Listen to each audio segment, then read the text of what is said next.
the ridiculous British tank. That was actually a 38-ton bridge on tracks, June 1944. The beaches of Normandy. British engineers are about to do something that looks absolutely insane.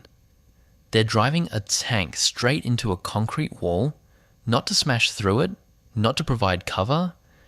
They're driving it there to become the wall's victim. And then, in what seems like mechanical suicide, they're going to drive another tank over its corpse. This is the Churchill ARK, a 38-ton bridge that happened to be built on tank tracks. And while it looked utterly mad, it would help solve one of the most brutal problems the Allies faced in World War II. But there was a fatal flaw in its design, a weakness that would claim the lives of crews who had no way to defend themselves. The beaches and hedgerows of occupied Europe presented the Allied planners with a nightmare. Walls, ditches, bomb craters, destroyed bridges. Every advance meant encountering obstacles specifically designed to stop tanks. The Germans knew the Churchill tank could climb slopes and cross ditches better than almost anything the Allies had. So they made the obstacles worse. Wider trenches, higher walls, rivers with every bridge demolished. Standard combat bridging equipment took too long to deploy under fire. Engineers working to assemble a bridge were easy targets. Men died building temporary crossings, while tanks sat vulnerable, waiting. The British needed something faster, something that could arrive with the first wave and become a bridge in seconds, not hours. The solution came from Major J.M. Donovan of the British assault vehicle Royal Engineers. He looked at the Churchill tank with its long hull and flat top and saw something nobody else did. Not a fighting vehicle, a ramp, strip away the turret, remove the guns, flatten the top into a roadway. What you'd have left was a mobile bridge that could drive itself to wherever it was needed, drop into position, and let other tanks simply roll over it. The concept violated every instinct of tank design. Tanks are meant to fight. This thing was meant to be crushed. The acronym ARK stood for Armoured Ramp Carrier, though everyone just called it the ARK. The base was a Churchill tank, already one of the heaviest British tanks in service. The Churchill weighed nearly 40 tons in combat configuration and had proven itself capable of absorbing tremendous punishment. But the ARK version was different. The turret was gone. The entire top of the hull was cut away and replaced with reinforced trackway. 2 long ramps were hinged at the front and rear. These ramps could be dropped to create a continuous bridge from ground level, up and over the tank's body and back down to the ground on the other side.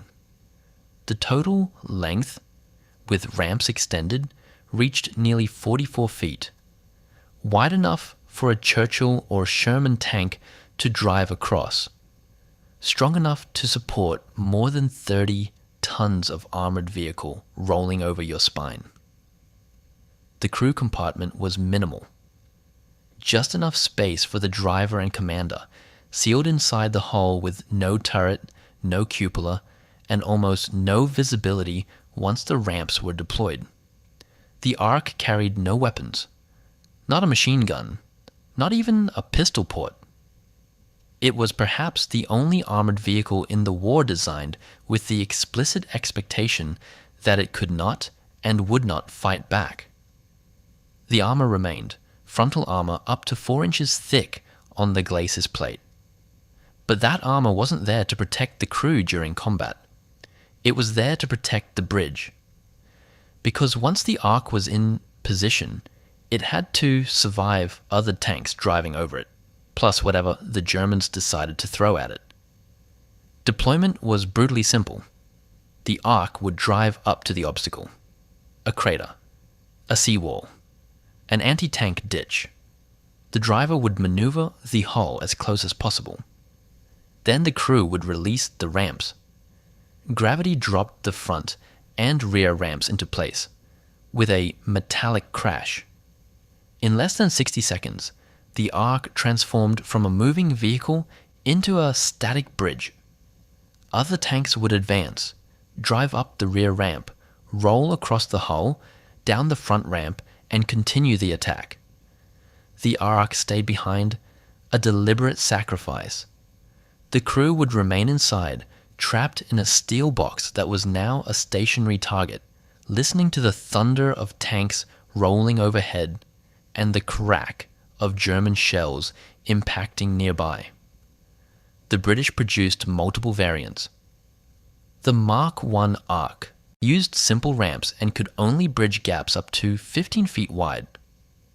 The Mark II added an ingenious improvement: a scissors bridge that could extend from the front, pushed out hydraulically to span even wider obstacles. Some versions had trackway that extended beyond the hull sides, creating a wider roadway for tanks that might otherwise slip off. Each variant was an iteration on the same mad idea: turn a tank into furniture. Before we go on, if Forgotten and Impossible War Machines fascinate you, subscribe to Forgotten War Relics and hit the bell so you never miss one. Crews who operated the Ark knew exactly what they were volunteering for. Once deployed, they were sitting ducks, immobile, unable to reverse away, unable to traverse a turret they didn't have. If enemy fire targeted the Ark, the crew had two choices: stay inside and hope the armor held, or bail out into the open and face small arms fire. Most chose to stay. The alternative was often worse. Production numbers were deliberately limited. The British built fewer than 80 Arks in total across all variants. These weren't mass production vehicles. They were specialized assault engineering tools. Each one was assigned to specific engineer units trained in their deployment. The secrecy around them was tight. The Germans had no idea these things existed until they started appearing on the battlefield. And when they did appear, the impact would be immediate and devastating. But there was a price. A cost measured not in steel or production hours, but in the lives of men sealed inside a vehicle that turned them into road surface. The first Churchill ARKs saw combat in Italy during 1943. Salerno. The landscape was brutal. Rivers, canals, bomb craters filled with rainwater. Engineers identified a crossing point where conventional bridging would take hours. Hours the infantry didn't have. An Ark was brought forward under covering fire. It rolled to the crater's edge. Stopped. The crew inside locked the brakes. Then they waited. Within minutes, the first Sherman tank rumbled onto the Ark's ramps. 30 tons of steel rolled over the crew compartment. The Ark flexed, but held. Then another tank. Then another. 5 Shermans crossed in under 8 minutes. The breakthrough happened because 3 men turned themselves into infrastructure. But Italy was just the beginning. The real test came in Normandy. June 6th, 1944. D-Day. Churchill ARKs were loaded onto landing craft alongside the initial assault waves. Their mission was clear: get across the seawall, bridge the anti-tank ditches, open routes inland before German reinforcements arrived. Several ARKs were destroyed before even reaching the beach. Direct hits from coastal guns. Others made it ashore only to become trapped in soft sand. But the ones that reached their positions performed exactly as designed. At Sword Beach, an Ark bridged a 10-foot wide anti-tank ditch within the first hour of the landings. Armor poured through. The crew sat inside their steel prison while dozens of tanks drove overhead. They could hear everything: the screech of tracks, the impact of incoming mortar rounds, the metallic groaning of their own vehicle under impossible weight. They could do nothing but endure. Casualty rates among ARK crews were grimly predictable. Once deployed, survival depended entirely on how quickly the battle moved past them. If the advance stalled, they became static targets. Artillery zeroed in. At Caen, during the breakout operations in July, 2 ARKs were destroyed by German 88mm guns while locked in position. The crews had no chance to escape. In both cases, the ARKs continued functioning as bridges even after the crews were killed. Tanks kept crossing. The mission continued. The men did not. By the end of the Normandy campaign, more than half of the deployed ARKs had been lost, destroyed, disabled, abandoned in flooding craters. But the bridges they created allowed thousands of armored vehicles to advance. Operational analysis conducted after the war estimated that each ARK saved an average of 4 to 6 hours of bridging time during critical assault phases. 4 to 6 hours, that could mean the difference between breakthrough and slaughter. The final major deployment came during the Rhine crossings in early 1945. German engineers had demolished every bridge. The rivers were swollen with spring melt. ARKs were used in combination with Bailey bridges to create hybrid crossing points. Armor crossed faster than German commanders thought possible. The war was ending. The ARKs had done their job. After victory in Europe, the Churchill ARK was quietly retired. Most were scrapped. The concept itself was never repeated. Post-war tank design moved towards speed and firepower. The idea of sacrificial bridging vehicles seemed archaic, unnecessary. Engineers returned to conventional bridging equipment that didn't require 3 men to seal themselves inside. Only a handful of ARKs survived. One sits in the I. Bovington Tank Museum in England, restored. Its ramps locked in the upright position.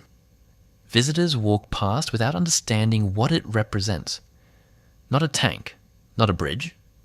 Something stranger. A weapon that turned soldiers into architecture.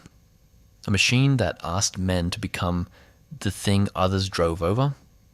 And they did it, repeatedly, under fire, knowing the odds.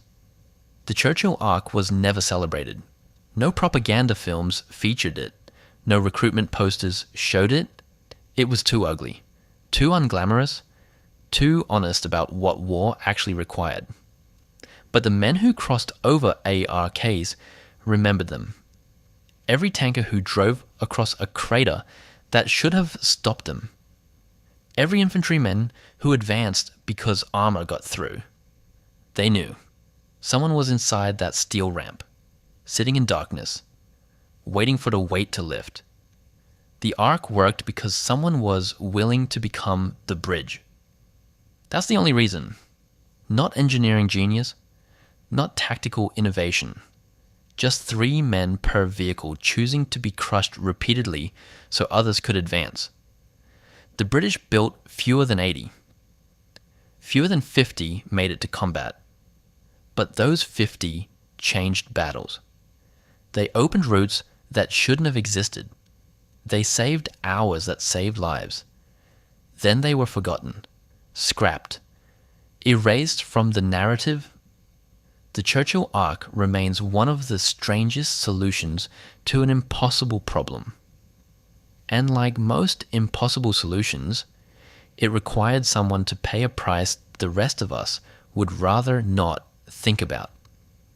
If you enjoyed this, subscribe to Forgotten War Relics for more of the strangest machines history forgot.